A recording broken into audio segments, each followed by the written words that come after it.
Live from the Buffalo Wild Wings studio, here's Sports Nightly. Welcome into Sports Nightly. I'm Yaw Bonsu alongside Nicole Weaving, who's back from Cleveland where the women had their fun in the MAC tournament yesterday. Nicole, earlier this week, a new study from Wallet Hub found Cleveland to be the least happiest city in America. And let's be honest, it is the place where 7 MAC teams will have their March Madness dreams crushed. Bowling Green knows it all too well, still looking for its first MAC tournament title, and its last NCAA tournament appearance was when Lyndon B. Johnson was president in 1968. So as the 8th seed in this year's MAC tournament, the Falcons are playing with house money. And if one team is the house for the Falcons, it has to be top-seeded Akron. BG started off playing high tempo. Derek Butler stops on a dime and buries the long two for the opening basket. But the Zips were lights out from beyond the arc. Nate Johnson left wide open, splashes the triple. Akron scored its first 21 points shooting threes. Akron also played above the rim as well. Tavari Johnson lobs it up to James Okonkwo for the big-time jam. The Falcons did go on a late first-half run.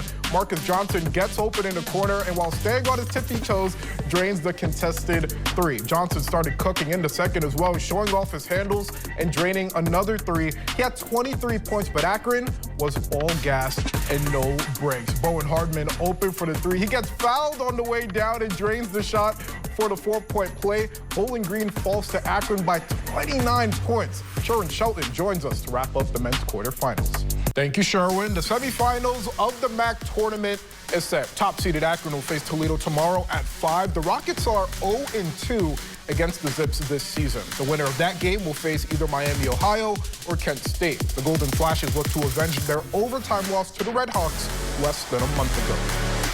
Here's how the women's bracket is shaping up after yesterday's action. Top seeds Ball State and Toledo each took care of business, winning by double digits. Meanwhile, Kent State and Buffalo squeaked out single-digit victories. Both semifinal matchups are tomorrow. The first game at 10 a.m. features a top-seeded Ball State team that lost to Kent State less than a month ago. The Cardinals seek revenge en route to the tournament finals. Meanwhile, Toledo meets a Buffalo team that it beat by 3 back on February 26th. We are less than 24 hours away from Anthony Wayne girls basketball's first state championship appearance ever. And today, the team was cheered on by its community as it made its way to Dayton. The Generals marched, or should I say stomped, their way to the state finals, outscoring their opponents by an average of 44 points per game. Wow. The dominant run has been fueled by Ohio Miss Basketball runner-up Elise Bender. The senior is averaging nearly 24 points to go along with 7 boards per game. While any state title game brings a ton of pressure, it won't be an unfamiliar feeling for Bender and company.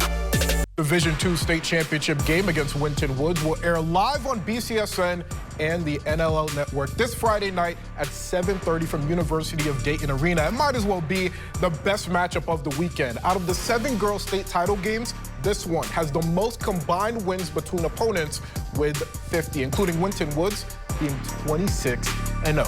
If you haven't downloaded it, what are you doing? Anyway, coming up, the Knights are rolling to states. More on St. Francis boys basketball as it preps for the Final Four. More high school hoops. Girls basketball is coming to an end tomorrow, but the boys still have 2 games before the season comes to an end. Sunday is the state semifinals at Wright State for St. Francis.